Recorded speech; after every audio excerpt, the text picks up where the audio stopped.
All right, welcome to the New Ledger podcast, where we explore and celebrate vintage 4x4s, adventure, family, culture, and being a man in the 21st century. We are live not live, we're on site in Marina Del Rey at a really cool place called the Motoring Club. And I'm here with co-host Luke. Hello, everybody. And our new friend, Michael. Howdy. Yeah, Michael. And so we're going to talk, but first we always start with an opening segment. So first off, we celebrate doers. So that's why we're excited to talk to you, because you're doing something cool, man. You didn't have to do this, right? No one forced you. Yeah. Right. So we're here to just, that's such a big thing. People that create community, create opportunities for people to get together. And you guys are definitely doing that here. So, but first, what was your first car of note?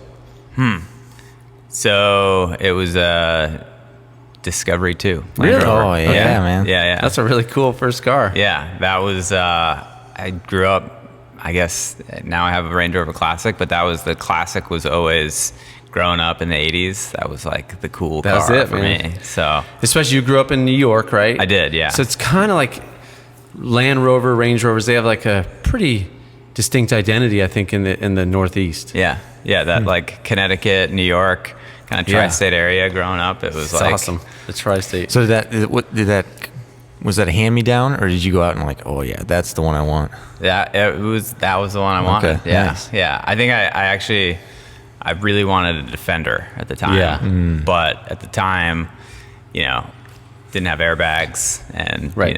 my mom was like, you gotta be a little safe. 'Cause what's so the interesting- Discovery was like the compromise. And you can probably relate to this. So I grew up in Connecticut, and I think I moved out to California when I was roughly 18 years old. And I saw a Scout once in my 18 years. And so I didn't really know, starting a Scout business, I didn't really even know what a Scout was, really. I mean, I kind of knew a little bit. But did you ever see, do you remember seeing on a regular basis Broncos or Scouts or old? No, not really. Yeah. I mean, it was like, I feel like those were the ones that only later in life that I was like, wait, these were really cool. But Yeah. I kind of passed them over. So growing same up. here, yeah. So when I discovered my Scout for the first time, I was in my 20s, in the early 90s. My brother-in-law got one, and I was driving a Jeep YJ. My wife had this brand new YJ, and I drove a Scout for the first time. I'm like, dude, this is magic. This thing's perfect. Yeah. Well, cool. So that is cool. And you mentioned briefly, what are you driving now?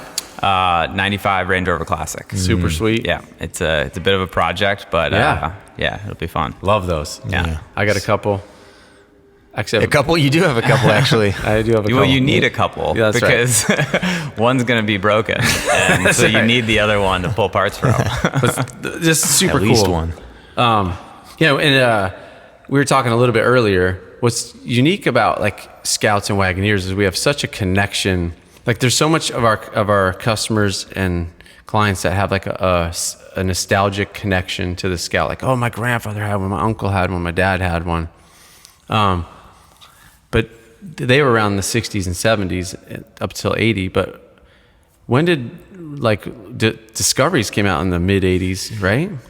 Early, I guess in England. Yeah, And then they've been around forever in England. And then they came to the U.S. maybe in the So early some 90s, Series 3s and Series 1, 2, and 3s, but Range Rover Classics, I think 87 was the first year they were imported in mass. Okay. And so there's just not too many people have a nostalgic connection. Yeah. But you were kind of saying feedback to yours has been super positive and people really dig them. Yeah, and I feel like I think they have obviously justified bad rap of not being that reliable. So I feel like Do all your windows go down? Yes. Yeah. Do they all go up?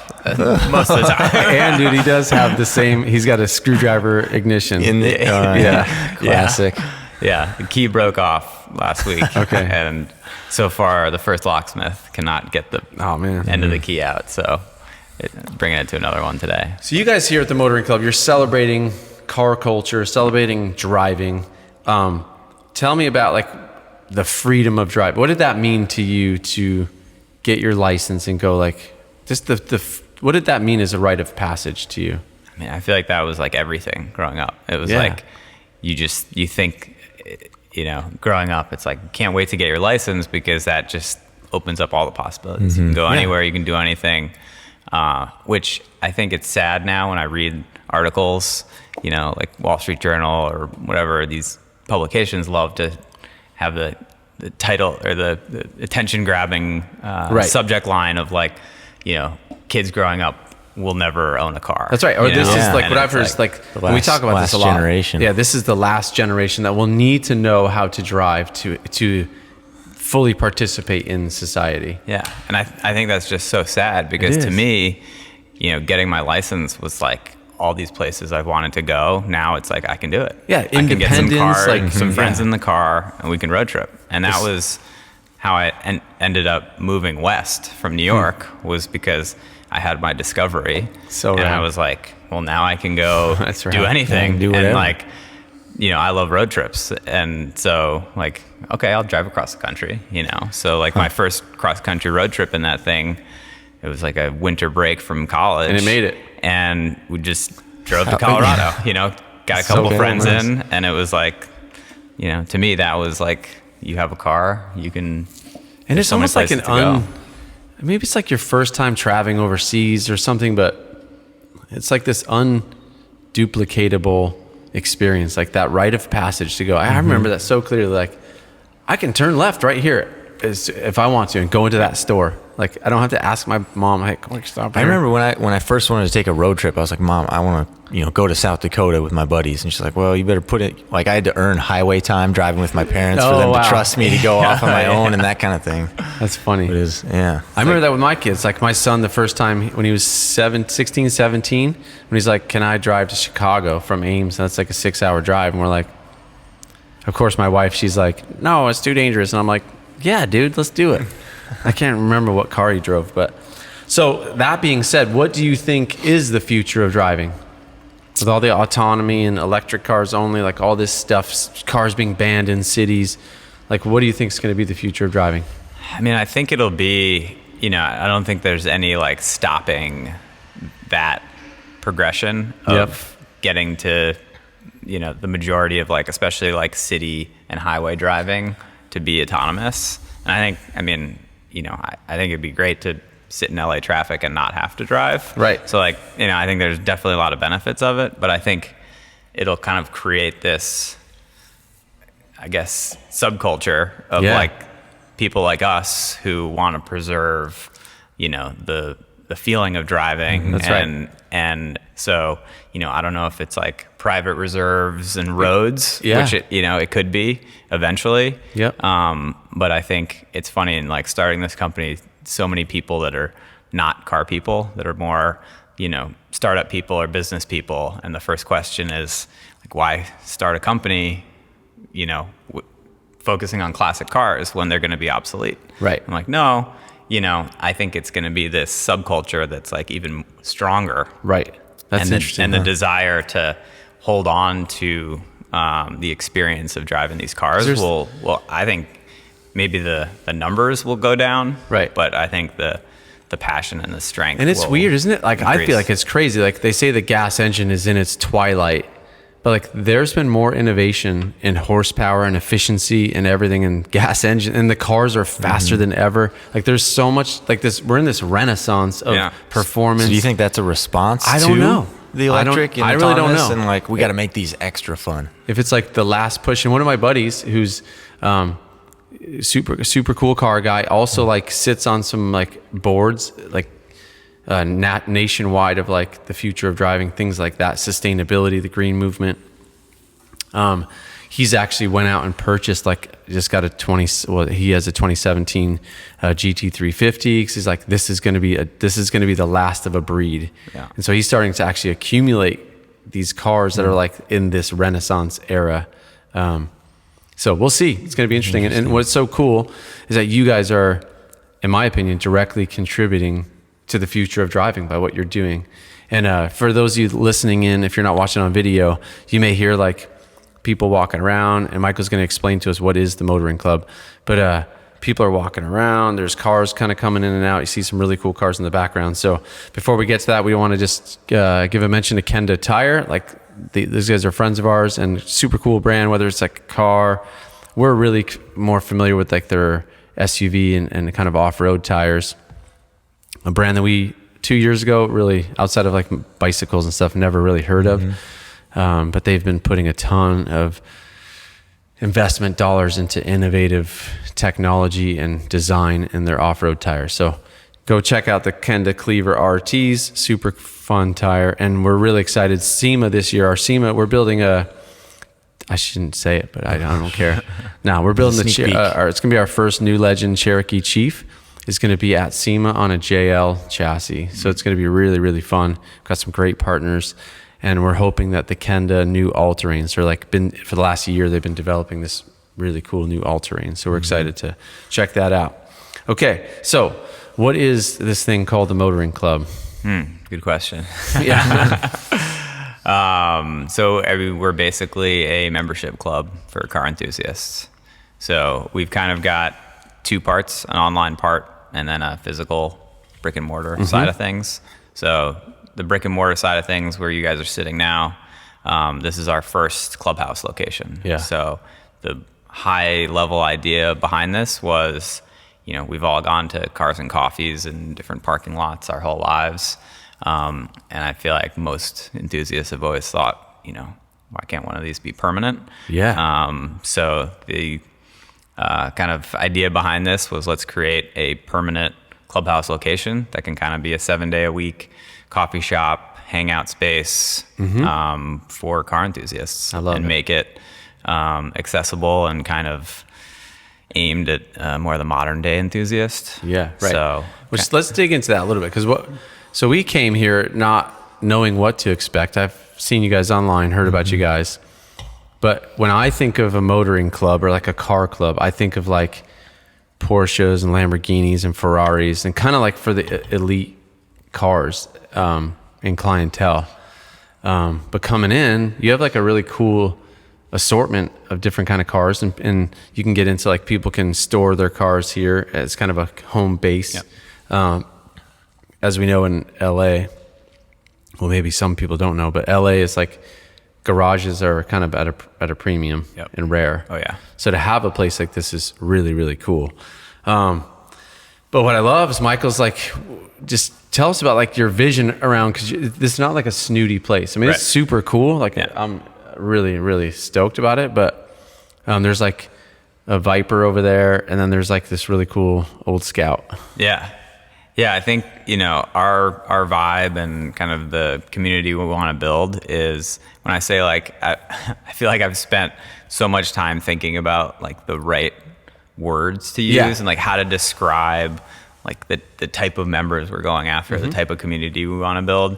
And I say modern day car enthusiast, and it's kind of like, it's not the old man car club. I don't want this to be, the snooty car club, smoking cigars and like only talking about the period correctness of, the engine, that whatever. So do you feel like, because I totally resonate with that, and do you feel like that is, and I like your semantics, like to the modern car enthusiast, because we talk about all the time, like there is a difference between, and we'll get into this maybe a little bit more in depth, but there is a difference between like the people that drive their cars and the people that just take them to car shows. Yep. That's not, I appreciate it because they're preserving something, but it's not something that I'm super stoked about. And our company's not, we build beautiful drivers. Like our trucks are built to drive. That's our goal. We try really hard at it. But is that kind of also what you're trying to capture? Totally. And I think like when I think of, most of the audience that we're going after, it's, probably a bit of a younger, 20s, 30s, 40s, it's any age, but really it's that like kind of person that loves cars, but that's not their life. They on the weekends they're going skiing, they're doing other things. They're not, sitting on a fold-up chair in a parking lot at 7 a.m. every weekend. Right. But they still want to enjoy cars and meet people who are into cars. So this is kind of like, hey, this is a more casual place where cars are going to be at the forefront, but we're going to do art events. We're going to have music in here. That's right. And it's not just about cars. It's about, building a community that anyone can enjoy. And someone can walk in for an event and not know anything about cars, but they see these cars and it's art. So, they can be different things to everyone. Definitely. And I've been into garages where it's like just storage garages where there's awesome cars and it's I could spend an hour just walking around, but then it's like, well, I don't really want to just hang out in a garage. But this is like you just come and hang out, and then the cars are rotating, and so it seems kind of the best of both worlds. And it is as a guy, like, do you have more than? Is that your only vehicle? Right now, I actually just sold my Audi SQ5. Yeah. Okay. To Jake again, my friend. He. So it's in the family. Cool. Yeah. So I'll see it. I'll see it awesome. often. It was my baby. Because and that's something too that I love. Like, there's definitely like different income ranges of people that love cars, and I do love that about cars that to the right people, and those are the people that we surround ourselves with. Like I have friends who have crazy cars, but they drive them. Yeah. But they're also like really, really unique, special cars that should be preserved and celebrated. But at the same time, like Luke, you have multiple cars. Like, run through the list, man. Too many. I got a couple Scouts. We've talked about this before, but I got a Nissan Sentra SER, which is like a special kind of race version of the SER, like a sleeper model. You get the little spoiler, right? Yeah, it's got the spoiler. That's what makes it But so it's much also faster. like the engine in that It's thing pretty is sick. quick. It's like It's pretty 7,500 light. RPM. Yeah. It's got a limited slip differential from the things like that. I got an old BMW 2002. Got a Toyota Tercel, like the square box, the good ones. Like an 87? 87, yep. Yeah, super cool. Yeah, but it's like when I look at that 356 over there, I can appreciate that. I can appreciate like an AMC Eagle, like a four-wheel drive Eagle that's in mint condition just as much as that. That's right. So it's like it's a different style of appreciation, I guess. And same here. Like we build like and are around some really, really rad vintage 4x4s, and we love those. And I have a few. But the things I'm most probably like just daily pumped about are like the Probe GT 80s Gen 1, 80s turbo cars in general. Like we're always talking about like searching for like the Dodge Laser, the Plymouth Laser, or like it's kind of obscure stuff. Yeah, all the Omni Turbo. Yeah. Oh, like super cool stuff, and they're all on the rise. Like But I got the 89 E150. It's like, who cares? They're just cool stuff. And so that I love that about what you guys are doing, that it's just a place to build community around like different political affiliations. That's what we say. That's like a way to get people together. And I appreciate that so much that you guys are a community catalyst, because people need to belong, man. People need to connect with other people. Yeah. And I think for us too, it's like, I feel like every car related thing I've ever gone to in my life has been like in the morning on the weekends. And so for building this kind of permanent clubhouse, the idea is let's do everything not early morning on the weekend. Right. That's right. Because I think when you do an event, like last night we had our soft launch like on a Thursday night, then it's more about... Good crowd? Yeah, great crowd. Awesome. Yeah, we were blown away by the response of just, we didn't have the time to like even like properly invite people. It was just kind of like, come check out the space. Yeah. But we saw how excited people were for like, this is, drink a glass of wine and like hang out on a Thursday night instead of, forcing people, early morning on the weekends. We still might do that eventually. Yeah, but I love that, man. That's just so cool. And I know you guys have talked, like you mentioned a little bit earlier, that you guys have a vision to like potentially do organized drives or events or like maybe an off-road trip. Yeah. So talk about those a little bit. Yeah. It's easy for me to like, get crazy and think of like all these amazing things that we can do. And Right. I think it's great. It's like in this world, there are so many things that we can do with the space and with the community. So it'll be kind of a list of different things we can try and see what people want. But the idea is, this is the hub, this is the home, and then we can create different services and events and products off of this. So, naturally, a clubhouse with cars and people, then we can say, all right, now we do a track day. So we rent out a track, do a members only track day, and do the same for drives, whether it's, let's do an overnight somewhere find some fun canyons. Yeah. Or let's do a camping trip and get some trucks out in the desert. And I think the other thing that's interesting too, and kind of going beyond just local roads and everything, is that, there are a lot of different car events all across the world that, are on like people's car bucket lists. Yep. Moving back out to California and going to like Monterey Car Week. Yeah. I've had so many people, like friends in New York or whatever, say, next year, that's going to be my year. Like I've always wanted to do Monterey Car Week. It's pretty special. So I think kind of organizing events or like packages around experiences and things like that will be something that we want to get into as well. Something that we talk about a lot is like in the idea of catalyzing people to action is like so many times people just need like a little nudge or a little opportunity, because they're like, maybe I'm new to the area. I don't know what cool canyon road. I can go on a forum or like look around, but having like a club and a community that goes like, hey, we're going to go. So you do some research, help people just kind of get them out there. Cause then what I think you'll find is they'll start doing it on their own, go explore new roads and new off-road places. And one interesting trend too that I see is like curated adventures. Yeah. We're part of a really cool event called the Copper State Overland. Oh yeah. And they have the Copper State Rally, which is also it's super cool to see 100 like just really cool cars, like expensive cars that are going on 1,000-mile this year rally. Looked insane. Yeah. It was you, right? You and I were there. That was Tyler. Andrew. Yeah. Sorry. Yeah. But yeah, we went last year just for the kickoff. They go to like this baseball stadium and all the cars are there. You kind of look at them, talk to the owners, and then they head out, man, 1,000 miles. It's awesome. In an old like 60s Ferrari or something crazy. So the Copper State Overland is it's very curated, very well done. It's a very well executed event and a super cool community of people. But at all levels, there's like these curated things, and I think it's getting around the future of driving. Like you're going to see those types of things like this, communities like this that are really a central hub for that like subculture that you're talking about.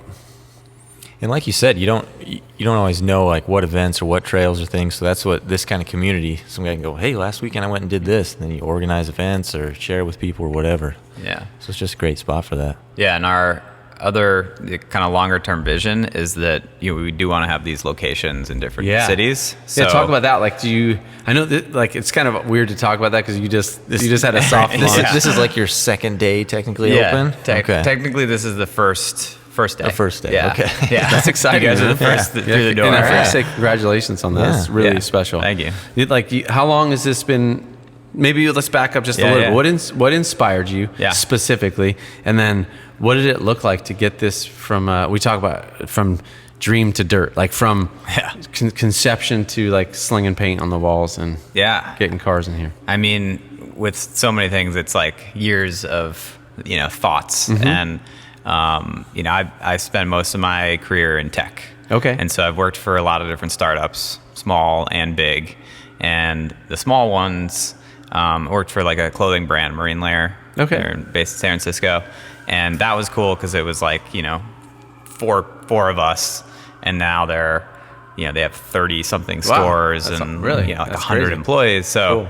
Kind of being a part of companies that have like grown and like always saying one day I want to create a brand like that on my own. And then it was years of bigger tech companies, and I was working for Vroom, a car startup in New York City, and kind of got me in the car world, but also made me realize that I want to take a chance in life and start something on my own that I'm passionate about. Yeah. So I actually just kind of dropped everything in New York, like, broke up with a girlfriend, broke my lease, and packed up my car and moved to LA without a job, without any plans. Was that? That was just over a year ago. Wow, okay. So it was like September. So with this in mind, like I'm going to go to the kind of car culture of America, of the world almost. Yeah. Really? Like this is the birthplace of car culture. Yeah. I mean, I know Detroit's like the birthplace of where they were manufactured, but this is like where they kind of became cool. Yeah. and that was the dream of like, I left New York. I actually like started the company then. Yep. Right. And I came up with the name, the logo, my good buddy Cam, who's my designer. Yeah. So it was like kind of did all that first without really knowing what it would become. And then the idea was I'm just going to move to LA because that's the Mecca. That's the place. Yeah. If I'm going to start something in the car space, if I'm going to start a membership club for car enthusiasts, if it's going to work, it's going to be here. Yeah. So then I spent the last year, when I first moved here, the goal was go to as many cars and coffees, go to as many events and meet as many people. Cool. And just see like what people want, you know, what is my idea of creating this club. Is it the right place? Is it the right time? And I kind of gave myself like a year. Either I'm going to do this year of kind of grinding and realize like, actually, no, this is too hard, or it's not worth it. But things just kept getting affirmed as you moved along. It did. I mean, it was a total struggle. And it was, I kind of blew through. At first I was like, I'm going to give it half a year. And, you know, in kind of coming up with these things, people always say like, you got to have a timeline, like set a budget. And if you go past that, like just, nope, go back, you know, get a job, whatever. It's like when you're climbing Everest, like, or any mountain, you have like the turnaround time. If you don't make it to the summit by 2 p.m., like turn around. So how much of this idea was really visualized, and how much of it was like, I just have a concept and like, we'll see how that transforms as I get into it? It was like when I was in New York and I kind of had the original vision of it, you know, I'm excited that a lot of it was this, but I didn't know how I'd get here. Right. Yeah. And so there were many points along the year where I was like, yeah, no, that's crazy. Like, I'm going to start doing this way smaller. And so that's when I started like the online piece of it. And I was like, all right, I'm going to start building this membership club based on partnerships, where I partner with automotive brands, give a discount to members. And that's like easier to start and scale, but always drew me back. So that's the part that you started exploring before you had the physical space. Yeah. Okay, cool. Yeah. But then at the end of the day, after all these, you know, meeting all the enthusiasts and getting into the LA culture, I realized that, nope, what's really needed and like what I want to do is, you know, sign this lease. Right. And it's kind of like scary. If they build it, if you build it, they will come. Yeah. You know, I was like, I'm just going to kind of take the risk. And I hope that saying's true. Me too. But yeah, so Be it's breaking like, another lease. right. I think commercial leases are a little harder to break than apartments. So but yeah, so you know, I think it was just a really exciting kind of year of exploring and meeting great people, and that, you know, led me to open the doors. So That's cool. Yeah. And I remember those days. It's like, there's been a bunch of those times. I mean, for me in my life, of taking that big, like in Hot Rod, the movie Hot Rod, the one big jump. The big jump. It's like, raise that $50K for your conveniently priced heart surgery. But that's so cool, man. Like, I just can't say it enough that like, I think entrepreneurs and people that catalyze community are like really the hope for our country, and such a backbone of, like, I know we got the Amazons and big companies of the world, but this is like where the rubber meets the road, no pun intended, about just getting people together and building up strong communities and places where people belong. It's really, can't say how much that's important, how important that is, especially for even young people. I love like your vision for attracting younger people. Hopefully people my age bring their kids around here, like, and they get stoked on cars and their friends. Like, it's fun. Just a fun little story too. Like, we have this 78 Wagoneer out there, and we've been driving that around. Super fun. It's just like talk, as you know, like even with your Range Rover, like going to get gas, like people are like, oh yeah, I mean, that thing's sweet. We had a couple of people. Thumbs up. So.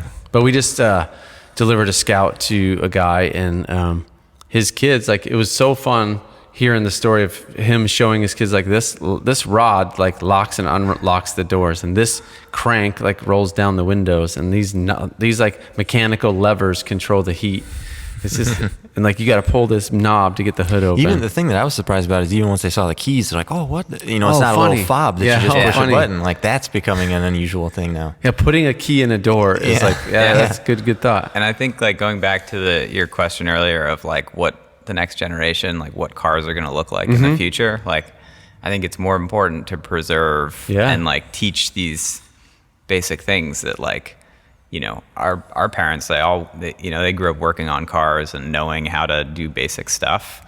And then kids today don't. I'll admit it. Like I'm not that mechanical, like I don't know how to work on the Rover, but I want to learn. And I think like having like being able to like teach these skills as like, hey, this is a good skill to have. That's like, a fascinating correlation that I've never thought about until now. Like, because when I grew up, like working on cars was synonymous with enjoying cars. Like, because you just buy this old junker car, and like for me it was like Chevy C10 pickups. When I was 15, my dad got me one for my birthday, and I think he paid $500 for it, which I was so grateful for.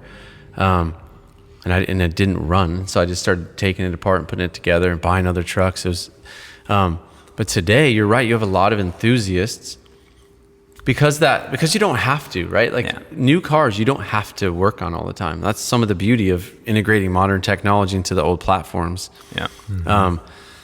But like the competence and confidence to go, like I can wrench on this thing, I can work. So I also applaud that. That's really rad. Is like to go. I didn't grow up like this. For whatever reason, like I didn't grow up in that context, but now I have the opportunity to learn and teach myself. And I see you got some like cool Haynes and Chilton manuals around. Like, so maybe you guys will just have to host like a wrench night. Yeah. Like how to do this. If you ever wanted to learn this. Yeah. Yeah. We definitely want to do like educational stuff, you know, because like I feel like a lot of the ideas I have are based on my like personal frustrations or experience. Right. And like I've always been a car guy, but I grew up in New York City, and then I've had a lot of different jobs and interests that just took up a lot of time.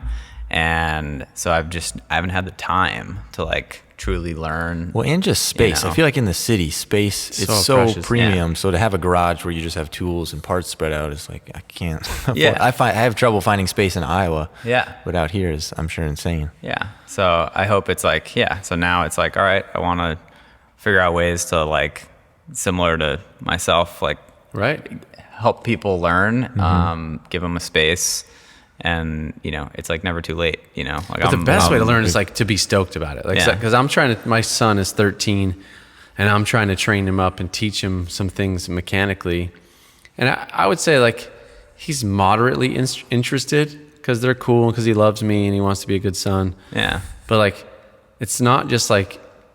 You see the vast expanse of the ocean, so therefore you want to build a boat to go dive, to go explore it. I'm trying to impart that to him to make it fun, and so like he's into motorcycles, so I'm fanning that flame like, hey dude, go rip around, because it'll come. Yeah. But so I appreciate that. That's a good motivation. And there's so much. One thing that we find, and that this is so helpful just to be around and talk to other people, is there's like a real orientation to owning a vintage 4x4. Luke, you said it like with the 1980. It's like you have to drive it because old cars, they just rattle. They kind of have this certain frequency and resonance that they just live in. Certain noises, certain smells. Yes, you got to drive it first so that you know like, if it changes, like something's not right. Yeah. But it's like some people get disillusioned with like owning it, like, because they're just like little things, like the dumb lock rod pulls out of the door. You're like, it stinks. Like it doesn't happen in new cars, which is great. It's a tribute to like innovation and like manufacturing techniques. But there's so I just like that. I think a cool context to be like, hey, interacting with other people that own and just commiserating on like, commiserating and celebrating the things that are like wrong with your car, like you said on the Range Rover. Yeah, it's like this litany of things. You just go like, it's awesome. I got to start it with a screwdriver. It's always something. It's always something. And I think the other thing too that I realized is that like I grew up liking cars, but I didn't own a lot. I haven't owned a lot. There are a lot of people that start car companies. It's like, oh, I'm like fourth generation, and I've driven every car. They have a lot of street cred. It's great. Right. Me, like I love them, and I'm a businessman, just starting this, but I myself, like I want to drive more cars and I want to experience those cars. And so I want people to be able to do that as well. Because I have so many people that have come to me in buying that Rover and they're like, how does it drive? And that's a question I've had in lusting over so many cool cars my whole life of like, I still have never driven an air-cooled Porsche, but I've loved and I know a ton about them. And so part of the thing is like, can we make it more accessible to people to give them that experience? Because, I know what it's like when you drive something really cool that could totally change. Like, all right, I'm going to sell my new car and I'm going to now like classic cars. So, so you didn't work that into part of the contract here. If you store your car here, I get to drive it. Well, no, but another one of our ideas is having a small fleet of cars that we can rent out to members. Yeah. And I love that. Part of that idea is from kind of like people asking like, oh, I'm thinking about getting a vintage 4x4, but I don't even know what they drive like. Like, can you drive them in LA traffic? Yeah. And even just having the Range Rover, a couple people that have been interested, I'm like, hey, just take my keys for the day. Right. Like drive it around LA. And people that have are like, oh, this is actually like way more comfortable than I expected. Right. I think a lot of people have this expectation that like, oh, it's so not practical, or like I would never do that, So well, again, it's just getting that baseline. Like there's some things that are gonna be sweet, way more fun, enjoyable, but you got to get used to noise or bumpiness or whatever. So there's trade-offs on them. Yeah. So our fleet, the goal of that is like, nothing's gonna be new. Well, okay, I take that back. We'll have some new stuff because we gotta intersperse. Because the idea is like, if a member, that doesn't live in LA comes to LA, we'll have a fleet. They can rent a car. We'll tell them the roads to go drive on and whatever, and then we'll build a fleet of like total driver's cars, unique builds that are especially one-off. Like, that just thinking as you and I have talked, like just thinking like maybe we'll have a new Legend truck that's here that you guys could rent out, and like it's just here and give people a totally different experience. Yeah, because I think that accessibility thing is I think such a barrier that like, there's some people that, they research and they love certain cars, but they never get the experience to be around them or drive them. So being able to open that up to more people, I think will convert more people who are like on the fence of like, should I spend more time or effort into cars? Right. But if they just drive more cars, then they're more likely to enjoy them. A soft entry versus going out and buying a $300,000 car. Exactly. I don't like this. That's bummer. Right. Yeah.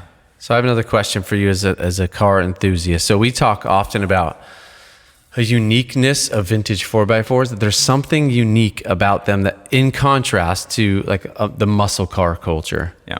So what are your thoughts on that?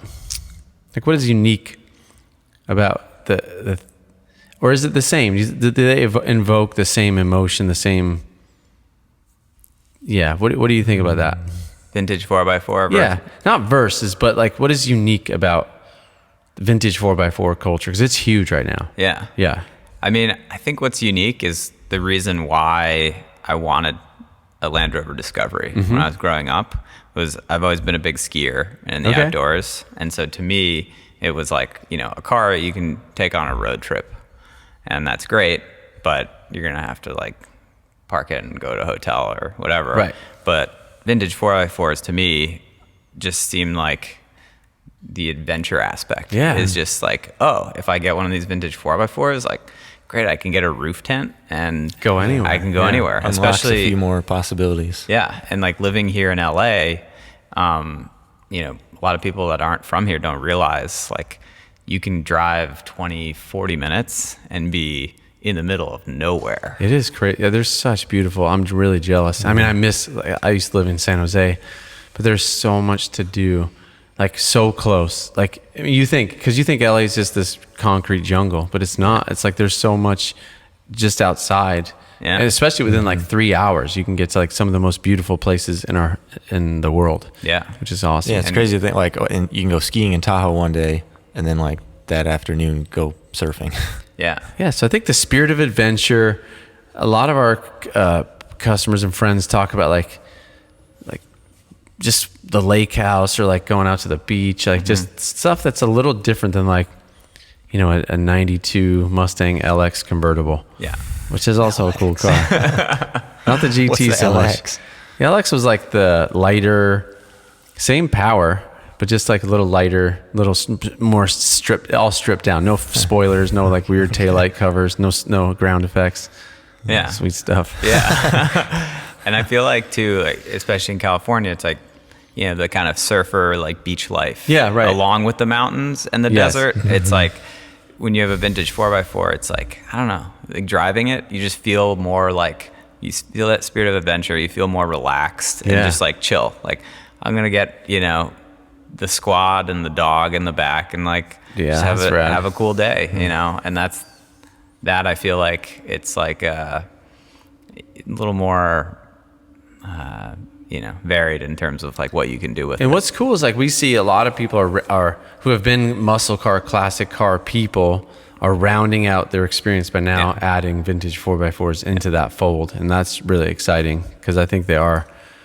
I'm just interested. I'm curious to see like kids of people, like let's say you have a 70 Chevelle and a 70 Scout. Like which one at the end of the day, 20 years later, like which one do the kids go, like that was so cool. I remember blank doing that in the Scout. Like, I don't know. My contention is that people would gravitate towards the Scouts more. Because I had like muscle cars. My dad had a couple cool cars growing up. But I love muscle cars. That's what I did in high school. I had a 70 Buick Skylark. I got tricked out after the C10s. I got into like cars. And I loved it. But I don't feel super nostalgic about those muscle cars for some reason. I don't know I think it's what you're getting at. Just like the pioneering adventure of like, I can go anywhere, like go obviously responsibly. And like, there's all that kind of stuff, but, camping, exploring. Yeah. There's something like muscle cars. You're like, oh, that's cool. That's sweet. But then when you see a vintage truck, it just kind of puts a smile on your face. It's like going on an adventure, like on a road trip to Montana. I don't know, something. Yeah. Whereas a muscle car, you're like, let's go to the drive-in and like just go do some burnouts. It's just like micro experience. Yeah. Even when I got this, I had some friends like, hey, like, can you just pick me up and we'll just go to Malibu? And I'm like, and you're in the Range Rover. That's so cool. Because it's like, so that is the event, just that we're in, of like, let's go get like sandwiches and then Isn't that what's cool? Which like is we say like we had this contention like 3 or 4 years ago when we started making YouTube videos, like vintage 4x4s make the mundane memorable. Like just going to get sandwiches all of a sudden becomes like, that was rad, man. That's so cool. Yeah. Or like going to pick up your kids from soccer practice. You do it in like a 89, who has an 89 Honda minivan? What would it be in 89? Is Odysseys worth a thing? Still, okay. Yeah. Sliding door, maybe just one sliding door. Have that experience. And then, I mean, it would be cool. We talked about this in an 84 Grand Caravan. Oh, yeah. And I don't know if they had Grand Caravans in 84. Maybe. Wood paneling. With the wood, yeah. Wood paneling and a stick shift. Yeah, yeah. Oh, yeah. Yeah. That was that like light blue one with the wood. Yeah. Really quick little side story. I know we got to get going, but we went to this auction in Nebraska, like the Lambrick auction. Family auction, and he had like one of the oldest running GM dealerships in the same building. And this dude was crazy, like meaning crazy cool. But also kind of crazy. He would take since like the 40s, like every trade-in, he would never sell the trade-ins. Didn't sell used cars, but took trade-ins. So he would sell new cars, get these amazing trade-ins, just stick them in a field. Wow. So there was this field, like 2 acres of solid, like low mileage. And if like the stuff that didn't sell, like the next model year was out, he would stick them in the field. So there's like a Pontiac Sunbird, like, like with mint, like plastic still on the interior. Like 5 miles 5 miles on it, sitting out in a man. field with like trees growing through the floors and like broken window, like just really crazy. But he had like some, like remember that Lumina station wagon? Yeah, no, the van. Lumina minivan. What is it? A Lumina? What are they called? No. I don't know. It's like those bullet nose minivans from like the 80s. But there was just some crazy, like, and then there was like 60s and 40s, 50s cars. But we were just all going nuts about the 80s cars, like the Chevy Monza, like just these mint condition 80s cars. But anyway, it's fun. Another little thing that you guys would love, another good group of friends of ours is from Midland, USA. we have had a great discovery this year in vehicle comms, like the ability to talk to each other in a simple way. We explored like CB radios, we explored walkie-talkies, cell phones, but oftentimes you're up in the canyons and your cell phones don't work, and it's kind of a hassle, like call so-and-so. So we met the Midland people, and they have these GMRS, like basically up to 50 watts, which is like, even in the hills, like a 5 to 10 mile range in like trees and hills and mountains. More open, up to 50 miles, and they just plug into your cigarette lighter. It's a little comm box. So we're super stoked about those. Go check out Midland USA. And I think actually you guys would be stoked. That'd be, Maybe even have a little fleet of them if you go on drives, because it's so important, especially when you're off road, and they're compatible with handhelds. So like if you're spotting, or like, hey, up ahead, like look out for this tree that just fell on my truck, or something like that. It's too late. But one last thing, you'll see me up ahead with a tree on my truck. Watch out for that. But one last thing, how important is community to you? Yeah, I mean that's everything, you know. And I think that's the fun part of kind of starting from scratch, is like being able to build this community. Yeah. And I think, you know, building it like responsibly and Yeah, kind of slowly right. to make sure that, you know, we are kind of, you know, I guess, you know, all of our like kind of visions and dreams, like if we move too fast or Right. you know, whatever, you know, we can kind of lose sight of those. Yeah, because you almost have to like take responsibility for this community and like steward it well. Yeah, that's cool. And it's like, so that's why we want to grow like slowly and make sure that like, all right, the first 10 people, the first 10 members, like make sure that they're happy and, you know, they're getting value from what we're offering. That's and then great. Have them invite their friends. And, you know, I think it's like building community for us is like a real organic thing where you can't like force building the community. You kind of like provide the space and the tools and like, you know, kind of let it grow organically. That's great. That's the goal, at least. So, well, thanks. So Michael, thank you. So you have something last? No, thanks for your time. Make sure to check out the Motoring Club. The Motoring Club. Yeah. My bad. Yeah. Motoring Club on Instagram, motoringclub.com. .co actually. .co. So Okay. yeah, Cooler. if Make sure anyone to check can help these guys us out. find the owner of the .com, I know. we can't get in touch with them, even to negotiate. But we also have the motoring.club. Okay. So I think we're going to change it to that because That's cool. a I lot like of emails have been bounced with thinking we have the .com. But reach out. Thank you so much for being hospitable and showing us thanks for around stopping and by. allow us to do this. This was really, really fun, and I'm super stoked to see what's going to come about, man. Best of luck to you guys. Yeah. Thanks a lot, guys.